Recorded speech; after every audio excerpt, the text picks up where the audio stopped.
नमस्कार, मैं हूं जय श्रीवास्तव और आज हम एक ऐसे शख्स के सामने बैठे हैं जो भारतीय जनता पार्टी और कांग्रेस को आने वाले समय में टक्कर देने वाले हैं।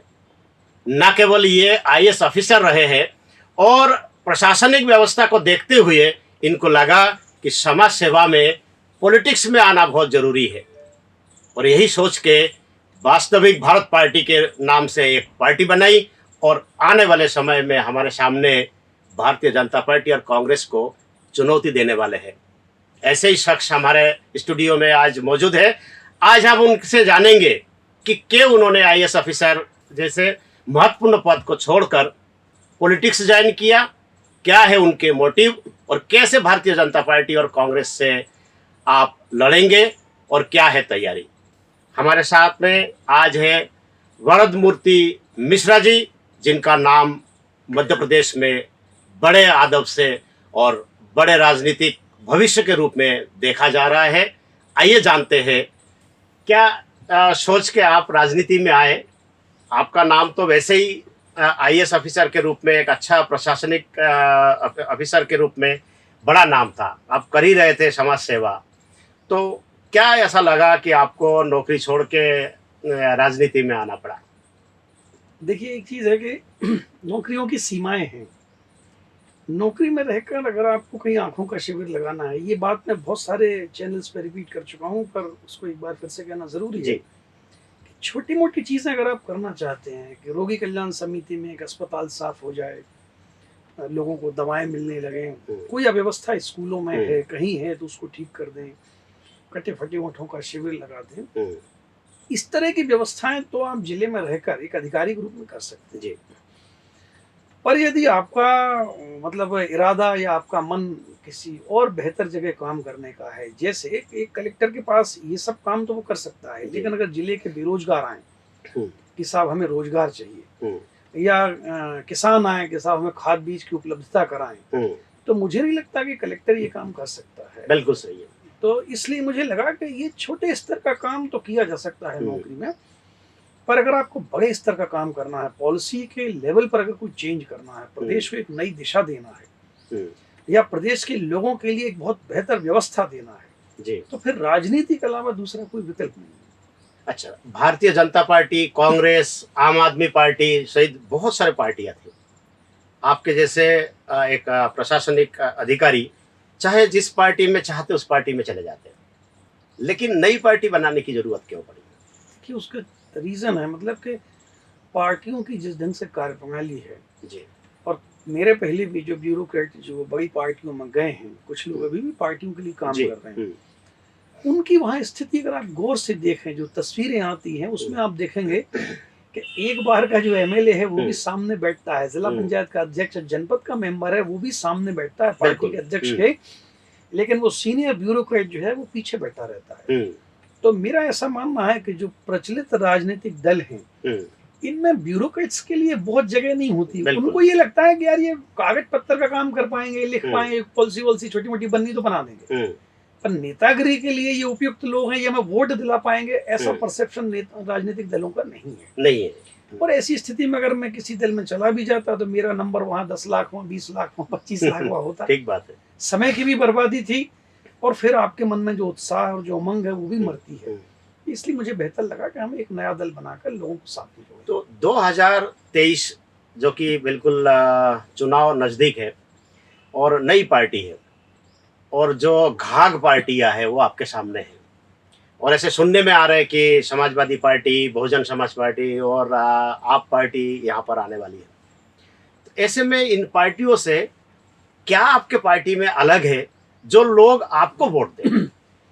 देखिए, उन पार्टियों से हम एक तो अपनी कार्यप्रणाली में अलग हैं, क्योंकि राजनीतिक दलों का मतलब कार्यप्रणाली ही कह के उसको कहा जा सकता है, एकदम उसको जैसे वो एब्स्ट्रैक्ट सी चीज है जी। तो उसको मैं एकदम से डेमोन्स्ट्रेट नहीं कर पा रहा हूँ आपके सामने, लेकिन एक अलग तरीका है काम करने का। लेकिन हम लोग इस मायने में अलग हैं कि नंबर 1 कि हम हमेशा जो टेक्निकली साउंड लोग हैं, जो विशेषज्ञ लोग हैं, जिनकी अच्छी छवि है, और सबसे बड़ी बात जो क्वालिफाइड लोग हैं जी। एक तो हम उनको चुनते हैं। जी।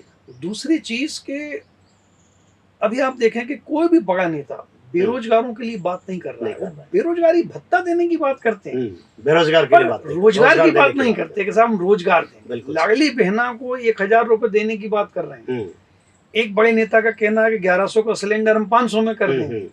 तो वो ये बात कर रहे हैं, पर उनके पास समस्याओं का हल नहीं है। मैं 6-7 महीने से बहुत उत्सुकता से हम्म, उन सब लोगों की वीडियोस और उनकी बातें सुनता रहता हूँ, लेकिन मुझे लगता है कि वो मूल मुद्दे पे काम नहीं कर रहे। वो जी। केवल कुछ रिश्वत जैसी देकर लोगों को चाहते हैं कि लोग एक बार फिर से उन्हें वोट दे दें।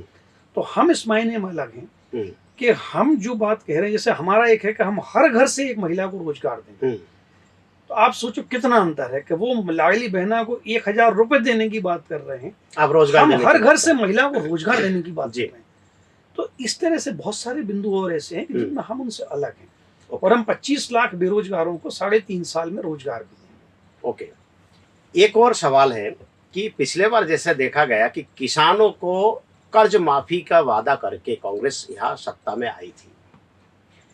बीजेपी ने ये समझ लिया कि जो वायदा कांग्रेस ने किया था और वो पूरा नहीं कर पाए, और आने वाले समय में कांग्रेस फिर से कुछ ना कुछ लुभावने जो वायदे हैं वो करने वाली है। ऐसी स्थिति में शिवराज सिंह चौहान ने महिलाओं को 1,000 रुपया प्रति महिलाओं को देने का जो है उन्होंने आश्वासन दिया है, जो आपने अभी जिक्र किया। तो क्या लगता है कि ऐसा नहीं है कि आम जो जनमानस है ये भी एक प्रकार के मेंटेलिटी बना चुकी है कि हमें कुछ ना कुछ जो फ्री में देगा वही उसी के साथ हम लोग जाएंगे। ऐसी स्थिति में, ऐसे मेंटेलिटी के बीच में यदि आप रोजगार के एक वायदा करते हैं तो उसके लिए एक बड़ी योजना होनी चाहिए। तो वो योजना क्या है जिसके आधार पे आप यहाँ रोजगार दे सकते हैं? देखिए, दो आपके इस प्रश्न के दो हैं। एक तो जी। है कि रोजगार की योजना। जी। रोजगार की योजना में एक मध्य प्रदेश मूलतः जो है ये कृषि प्रधान प्रदेश है। बिल्कुल इसको लोग कहते हैं कि हम औद्योगिक प्रदेश है, लेकिन अभी औद्योगिक प्रदेश नहीं नहीं। है। एग्रीकल्चर के सेक्टर में और उसके जो और एलाइड सेक्टर हैं उसको अगर हम ढंग से विकसित करें, सरकार भी कह रही है, हर साल हर मुख्यमंत्री कहता है हम विकसित करेंगे, पर विकसित होता नहीं। बिल्कुल। अगर उन क्षेत्रों को विकसित किया जाए तो मेरा ऐसा मानना है कि जो वैश्विक डिमांड है खाद्य पदार्थों की, और जिस तरह का खाद्य पदार्थ को जो चाहते हैं और इस्तेमाल करते हैं, तो उसमें अपार संभावनाएं हैं जी।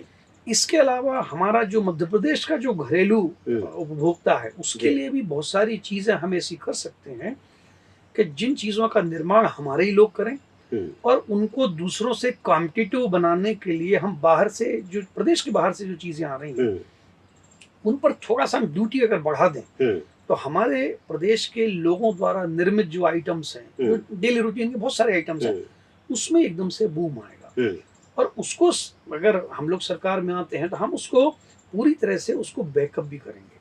तो मेरा ऐसा, इसीलिए हमने कहा ना, हमने 3.5 साल कहा है, 42 महीने, वो सब सोच समझ के कहा, उसका कैलकुलेशन हम लोगों ने किया है कि कैसे हम इसको कर सकते हैं।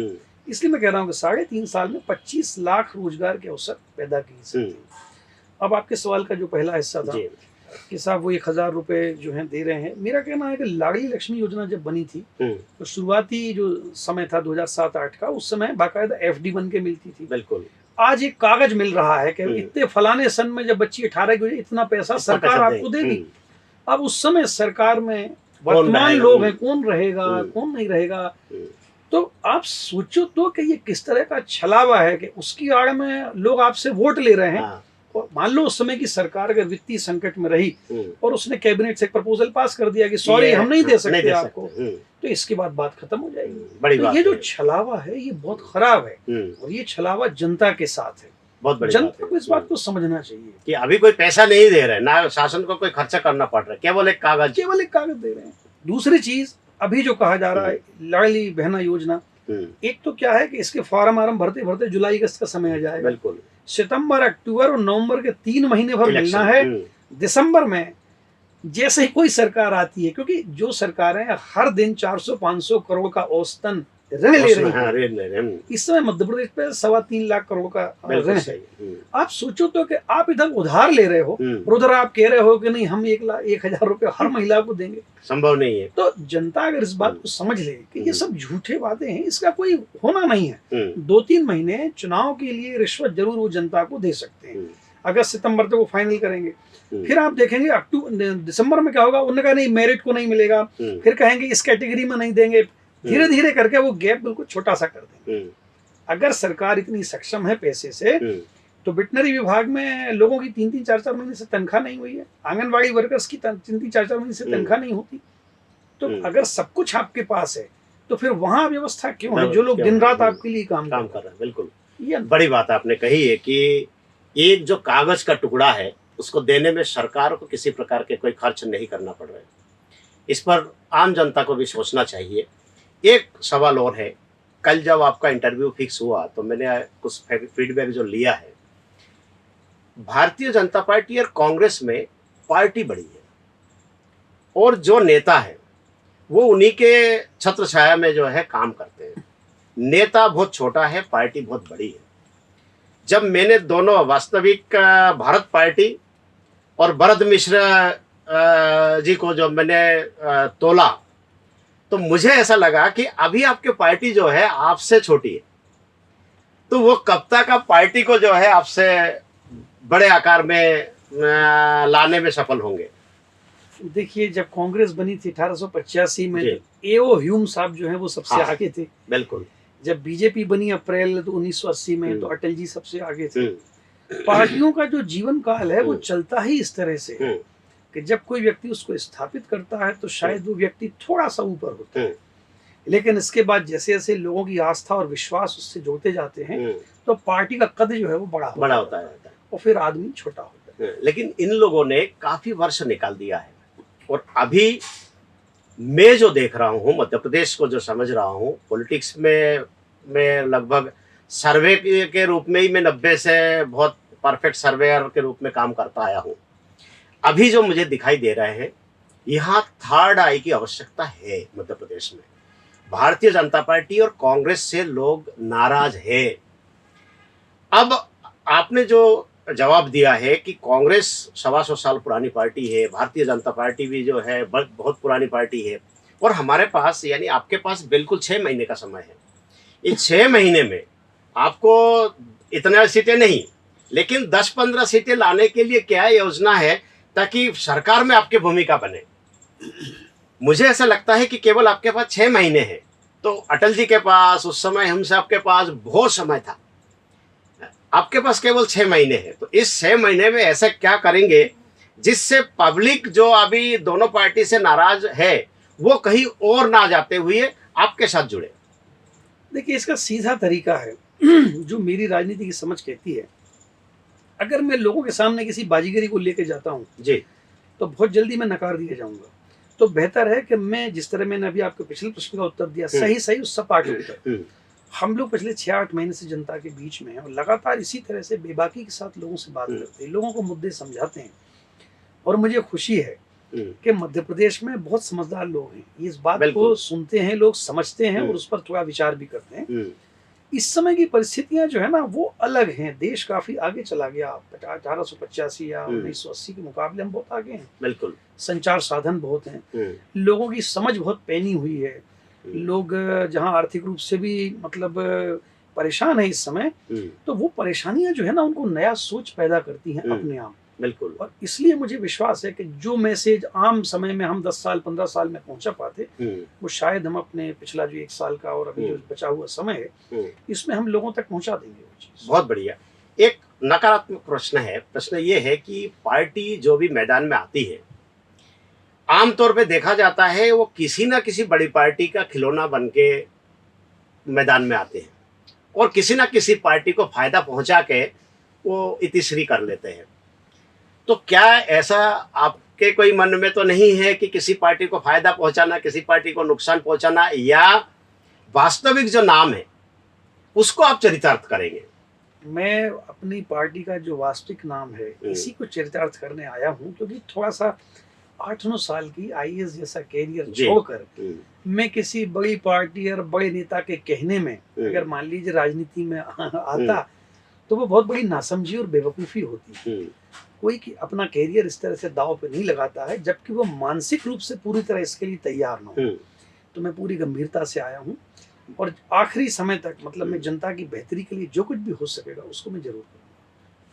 एक और सवाल है कि एक फाइनेंशियल जो मैटर है, ये पॉलिटिक्स में अभी देखने को मिल रहा है कि पहले जो है बहुत गरीब घर के व्यक्ति भी जो है पॉलिटिक्स में आता था और इलेक्शन वो जीत जाता था। आज के समय में जो है बिल्कुल पानी की तरह जो है पैसा बहाते हैं। ऐसे जो लोग हैं, कांग्रेस, भारतीय जनता पार्टी, आम आदमी पार्टी, इस पार्टी में जो है कोई कमी नहीं है। उन लोगों के साथ में फाइट करने के लिए आपके साथ में, जैसे हम सुनते हैं या पिक्चरों में देखा है कि बहुत सारे जो है कॉरपोरेट सेक्टर जो है उनको पीछे से मदद देते हैं। जब तक उनकी मदद नहीं मिलता है तब तक इलेक्शन में फाइट करना बहुत कठिन होता है। तो इसके लिए क्या तैयारी है आपके पास कि कोई फाइनेंशियल भी कोई ये हो, तो क्या कोई कॉरपोरेट सेक्टर जो है आपके साथ में है या वो लोग आपको मदद करने के लिए तैयार है? देखिए, मेरा मानना है कि इस तरह का काम जब आप शुरू करते हैं तो आपके सहयोगी अपने आप जुड़ते जाते हैं। ये मेरा अनुभव भी है बिल्कुल पिछले सही। 8-10 महीने का। ऐसे लोग जो मेरे से बहुत पहले जुड़े हुए थे, मैंने देखा कि मेरे नौकरी से बाहर आने के बाद लोग बाहर हो गए, और ऐसे लोग जो जीवन में मुझे कभी नहीं मिले थे, उन लोगों ने मुझे भरपूर सहयोग किया। बिल्कुल। तो मेरा विश्वास है कि वो सहयोग उनका हमेशा बना रहेगा और नए नए सहयोगी मिलते जाएंगे। एक दूसरी चीज, ये मिथक भी है और काफी हद तक सही भी है, दोनों चीजें हैं कि राजनीति में पैसा लगता है। लेकिन एक बात और है कि देखिए, अगर पिछले जो अपने मध्य प्रदेश में दोनों दल हैं, इनको लोग बहुत नजदीकी से देख चुके हैं, और इसलिए इस समय मध्य प्रदेश में पैसे के आधार पर चुनाव का निर्णय हो जाए, इसकी संभावना मुझे बिल्कुल नहीं लगती। नहीं, लेकिन हम जो, जैसे मैं मीडिया में हूँ पिछले 35 सालों से, एक बात सुनने को मिलते हैं कि अब इस बार बीजेपी जो है 2000 करोड़ रुपया लेके मैदान में उतारने वाली है, इस बार कांग्रेस जो है 1000 करोड़ रुपया लेके मैदान में उतारने वाली है। तो मतलब ये है कि सरकार और पार्टी भी इसके प्रचार प्रसार करती है कि हम इतने बड़े पैमाने पे जो है पैसे लेके मैदान में उतार रहे हैं, तो उसका एक इम्पैक्ट पड़ता है आम पब्लिक में। तो 2-3% लोग हैं जो जिनके चरित्र, जिनके चेहरे के आधार पे जो है वो जीत जाता है। लेकिन इलेक्शन बहुत खर्चीला है, ये तो कोई छुपी हुई बात नहीं है। एक और सवाल है, क्या आपकी जो पार्टी है वो जिला लेवल पे आपकी इकाई बन चुकी है? हाँ, हमारा लगभग 30 जिलों में संगठन जो है बन चुका है। हम संगठन भी बनाते जा रहे हैं और साथ ही साथ जो प्रत्याशी हैं उनका भी एक पैनल हर विधानसभा के लिए तैयार कर रहे हैं, और बहुत तेजी से हम लोग आगे बढ़ रहे हैं। लेकिन पिछले प्रश्न का मैं जवाब देना चाहूँगा थोड़ा सा।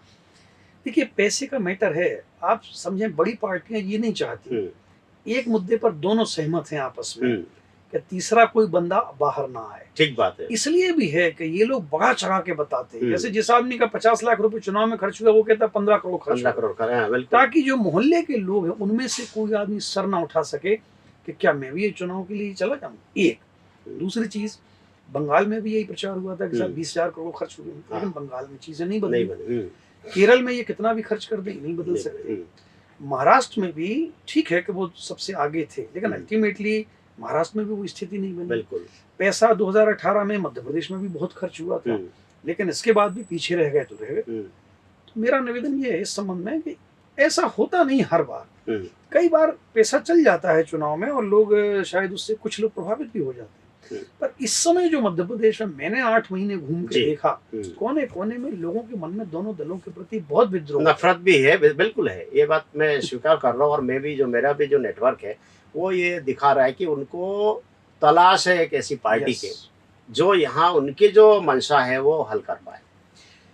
दूसरी बात ये है कि क्या आपके पार्टी, जो कि राष्ट्रीय पार्टी है, तो इस बार के इलेक्शन जो कि बहुत राज्य में है, तो मध्य प्रदेश से सटा हुआ छत्तीसगढ़ है, तो क्या छत्तीसगढ़ में भी आप लोग कैंडिडेट उतारेंगे कि या केवल मध्य प्रदेश तक सीमित रहेंगे? नहीं, अभी हम केवल मध्य प्रदेश तक सीमित हैं, एक ही राज्य में अभी, क्योंकि एक साथ छत्तीसगढ़ और राजस्थान वगैरह में जा पाना उचित भी नहीं होगा और संभव भी नहीं है।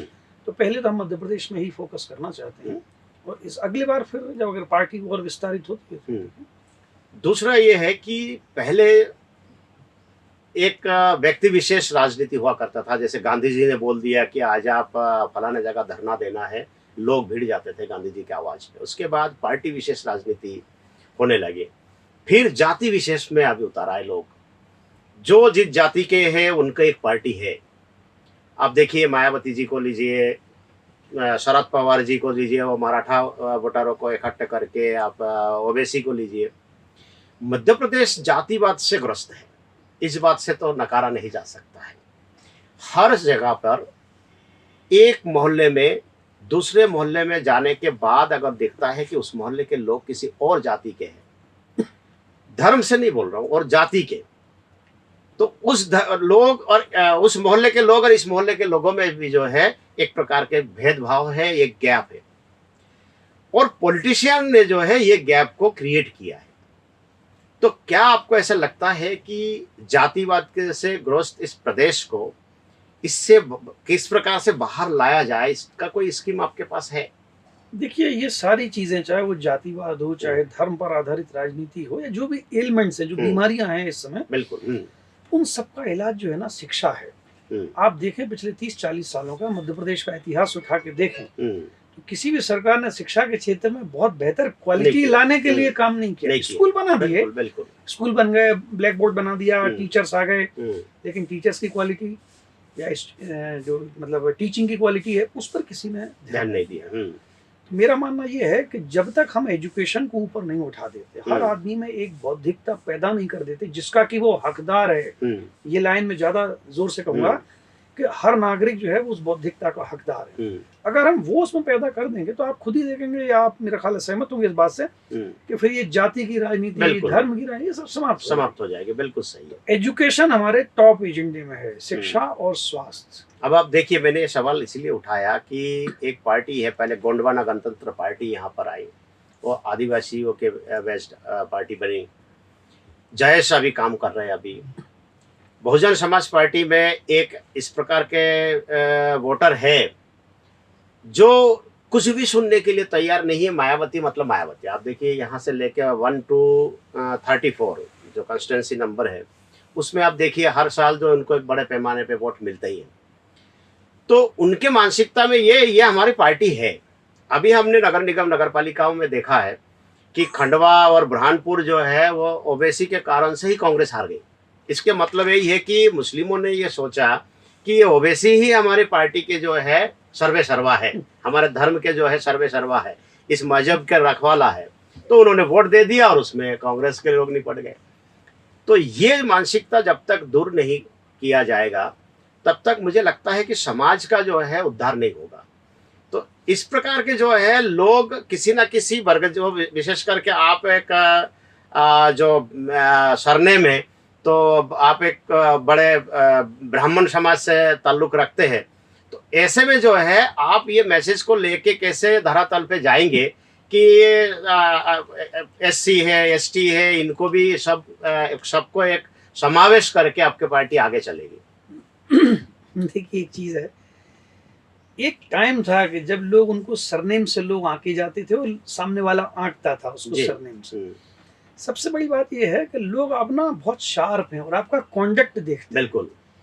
तो मैं 8 महीने 9 महीने का जो मेरा एक टेन्योर है कि मध्य प्रदेश के कोने कोने में गया, आदिवासी हों, गांव के लोग हों, सरपंच हों, महिलाएं हों, मजदूर हों, मैं सारे लोगों के साथ बैठ के मैंने बात की और मैंने ये पाया कि अगर आपका कॉन्डक्ट जो है वो विश्वसनीय है, आपकी बात तर्कपूर्ण है, लॉजिकल बात है, और उनको अगर ये समझ में आ जाए कि ये आदमी हमारे हक की बात कर रहा है, तो बाकी बैरियर जो है वो बैरियर नहीं रहता। फिर दूसरी चीज कि भाई दूसरी भी पार्टियां हैं।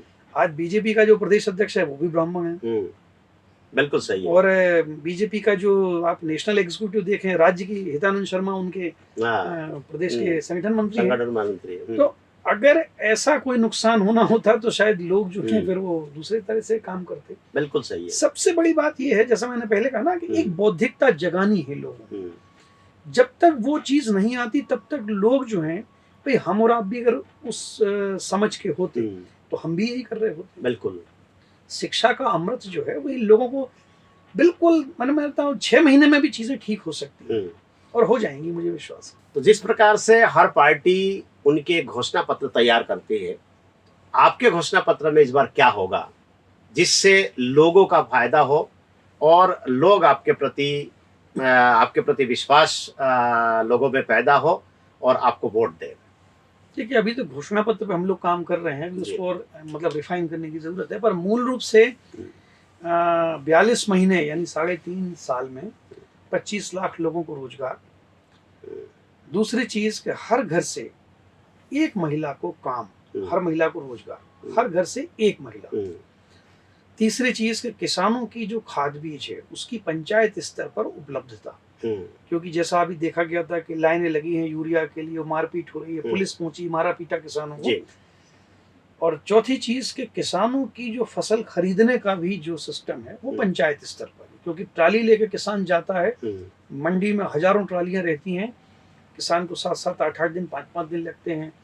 फिर उसमें किसान से कुछ पैसे लेकर कुछ लोग जो है SMS भी दे देते हैं जल्दी, तो एक बड़ी अफरा तफरी का माहौल बसता है। तो ये 3-4 चीज़ें बहुत प्रमुख हैं। और युवाओं के लिए ये है कि बहुत बेहतर उनको एजुकेशन की क्वालिटी, शिक्षकों के लिए उनके लगातार उन्नयन के लिए, आप देखें सेंट्रल स्कूल में शिक्षक हमेशा बेहतर होते हैं, क्योंकि हर 6-8 महीने में उनका एक उन्मुखीकरण कार्यक्रम जो है वो आयोजित करते हैं। तो हम लोगों के पास भी ये प्लान है इस तरह का कि जिले स्तर पर ही शिक्षकों को बहुत बेहतर तरीके से। अंतिम प्रश्न है कि आपने शिक्षा पर बहुत जोर दिया है, क्या जो कैंडिडेट आप चुनेंगे, आमतौर पे आरोप लगाया जाता है कि इस पार्टी के कैंडिडेट के खिलाफ बहुत सारे प्रकरण दर्ज है, आपराधिक प्रकरण दर्ज है, और वो कैंडिडेट अशिक्षित है, तो आपने कोई क्राइटेरिया तय किया है कि कोई अपराधी को टिकट नहीं देंगे या किसी अशिक्षित व्यक्ति को टिकट नहीं देंगे, या ऐसे कोई क्राइटेरिया आपने अभी तय नहीं किया है? देखिए, अपराधी को तो टिकट कतई नहीं देंगे, ये तो तय बात है। ठीक है। और यथासंभव कोशिश करेंगे कि हमारे सारे कैंडिडेट ग्रेजुएट्स हों। लेकिन कई बार ऐसा होता है, और मैंने नौकरी के समय भी मैंने देखा कि कुछ लोग कम पढ़े लिखे हैं, पर उनकी जो सामाजिक समझ है या लोगों के प्रति उनकी चेतना जो है वो काफ़ी बेहतर होती है, पढ़े लिखे आदमी से भी बेहतर होती है। तो ऐसे लोग हम ज़रूर टिकट देंगे। लेकिन कुल मिलाकर क्षेत्र की जनता ये जरूर कहे कि ये आदमी अच्छा आदमी है। अच्छा, तो वो जो अच्छे वाला टैग अगर जनता लगाती है तो ऐसा व्यक्ति हमारा कैंडिडेट हो सकता है। दूसरी चीज, एक चीज और थोड़ा ऐड करना चाहूंगा कि जो शिक्षित बेरोजगार हैं, महिलाएं हैं और किसान, हम इन 3 वर्गों में ज्यादा टिकट देना चाहते हैं, क्योंकि इनका प्रतिनिधित्व अभी विधानसभा में है नहीं। और जब तक विधानसभा में इनके लोग नहीं जाते ना, तब तक इनके हित की बहुत ज्यादा बात हो नहीं पाती। तो हमारे टारगेट ग्रुप में ये 3 लोग। ओके, तो ये थे हमारे साथ वास्तविक भारत पार्टी के राष्ट्रीय अध्यक्ष वरदमूर्ति मिश्रा जी।